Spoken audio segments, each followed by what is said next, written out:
How were you able to manage real estate, doing all that at the same time? You own rental properties, flips?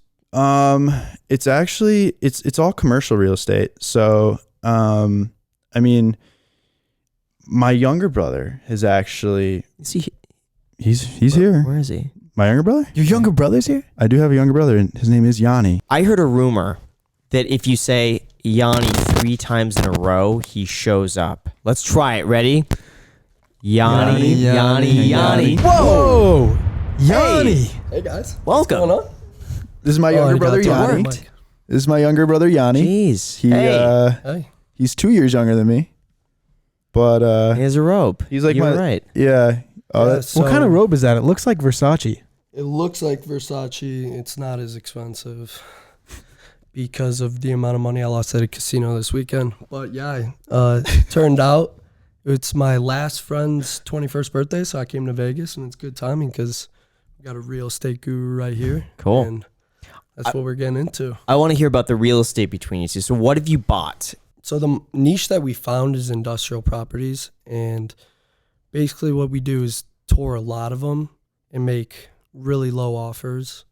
So we make really good deals happen somewhere where we can find a single tenant for an industrial property. So like auto repair shops, car washes, garages, and they're really just low maintenance properties. So it's perfect for him, and it's perfect really for anyone. anyone. It's not like it's exclusive to anyone, but One of the reasons we like these like commercial, that niche that Yanni just said is, like he said, they're very low maintenance. Mm-hmm. So what we found is that if you buy like a commercial piece of real estate with an elevator, you are going to constantly be getting phone calls about the elevator not working, or like the air conditioning units are like not working. Like there's, as you know, there's a lot of different problems that can come up with real estate. And if you can't predict them, and sometimes can even be very expensive fixes, right? So we realized that like garages are the type, like it's an interesting property type because the people who are using garages are mechanics. They're handymen. So if their air conditioning unit goes out or anything isn't working, they don't call you. They'll just fix it themselves. And so it's like one of the lowest, I think it may be the lowest maintenance type of real estate to buy. And that's why we were so attracted to it. But yeah, like George was talking about earlier, our dad has, he's like involved in almost every business you could possibly imagine. And through 40 years of doing real estate, he's just got so many headaches from so many different things. So finding this niche where you really don't even see your tenant for a year or two after you sign a lease, it's just worked out perfect for him because he can put the money in and not really have to manage the properties, which is also some there's another niche that we're looking forward to. It's like foreclosure properties, where I think a lot of people want to look for like flips, but something we're thinking about doing, which we can't because of COVID right now, and the courts are closed. We can't get eviction notices to get people out because we want to rent them out for Section 8 housing. Mm-hmm. Yeah. So how many properties do you have now? I have 3. So I have 3 garages. I have 5 garages. 5 garages. How much you guys making from this? Each garage is about, I think we net about. So they're net leases, and the tenant usually pays $5,000 rent is what we look for. And then what's your take home after that? Well, I guess you're not paying taxes or anything on that, but do you have to pay insurance? No, so actually you pay insurance. Well, they pay the rent and the property taxes. Right. It's just triple net. Yeah. Triple net, yeah. So we basically, I mean, it's about net $5,000 per property a month. To you, No, but you like have, like, mortgage. Like, there's mortgages. got to be a mortgage. Yeah, I mean, we put about 25% down. So what's the cash flow like on these?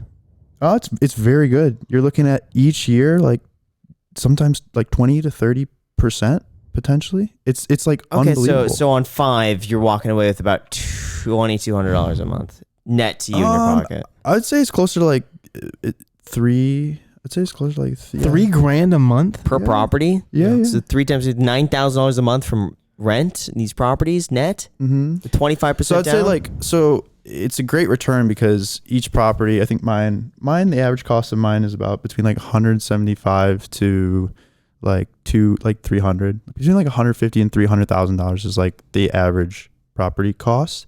And then you take home about 60,000 a year.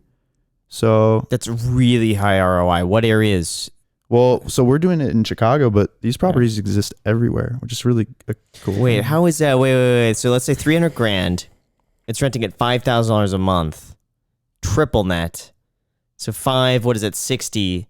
So you're getting a 33% ROI? You have to on a understand. garage? Yeah, so you have to understand though how hard we work for these properties. So there's a lot of people that will go out and they'll buy like they'll buy like a lot.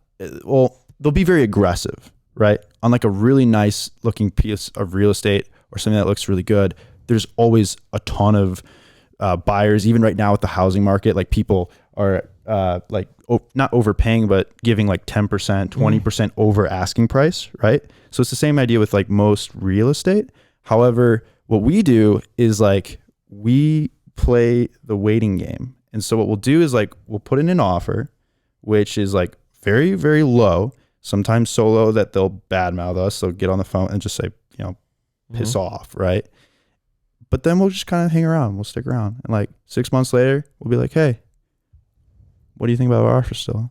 And they will sometimes still tell us to piss off up until like, and it can go for like sometimes like 12 months, like up to like what's some of the longest ones, like the thing is there are so many of these industrial single tenant properties. I mean, if you take your car and you drive around Chicago, every single corner is going to have one, every corner. Yeah. So every week we're setting up meetings to go see. I mean, he's not doing it so much, but I'm setting up meetings to go see these properties. And after a day, I'll get a list of the equipment and then I'll submit an offer. And whatever the asking price is, I do 50%. So Jeez. if they're asking 500,000, They just got to double their price. They got to double their price. Then all of a sudden you'll offer for them asking. Instead of 500K, I want $1 million. Be like, all right, 500K. So, I mean, it's a waiting game. What ends up happening is like, because Yanni's going out and making so many, like not so many offers, but just like making a decent amount of these offers on basically, most real estate or people will say like, how do you ever buy real estate then? Because no one will actually accept that offer. But like once in a blue moon, not even a blue moon, like just every once in a while, like 12 months, like you find like a really that's the key. That's the key is you have to find a very motivated seller, right? Someone who is like, wants the cash right away. Like, I don't know, maybe like their spouse who owned the building like died and like they don't know what to do with it. They don't even know how to manage it. They just want to get rid of it, liquidate it. So you have to find a very motivated seller. And sometimes that typically happens after 12 months of them not getting their asking price, right? So, and then sometimes they'll accept it. And so you jump at it. But what happens if you put in enough of these offers, like your offer, it's like the deals that you're making are on offers that you started sometimes up to a year ago. So it kind of takes some time, right?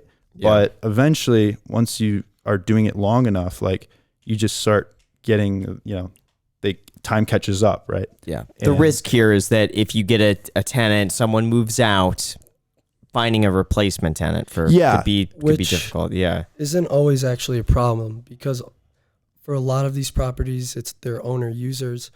So you find the motivated sellers from the sellers when they're retiring from using the shop. So they're looking to get out of the business, and additionally, they leave all the equipment behind. Yeah. So it's not so hard. Like we've gotten some of these properties where there's no one. We need to find a tenant with all the equipment's inside. So for 2 of them, I just picked up the phone and like we're aggressive. We take an aggressive stance on everything we do. So I'll just call around every surrounding neighborhood, every area, and I'll talk, or I'll ask to speak to the owner or manager, and I'll say, hey, we have another turnkey operation business. We're just investors looking for a tenant. All the equipment's inside. We need a security deposit and first month's rent, and you can get going right away. Good business. Yeah, this is very good business. Keep doing that. What do you about to say, Jack? You about to say something? Nothing. That's nuts. Yeah. 30%. That's just Jack, that's what you should be doing. Do that. what? You're gonna that. encourage me to do that? Listen, 30%. That's shocking. 30%. Yeah, that's time away from That's- work, Graham. That's shocking. Not if it's triple net. That's true.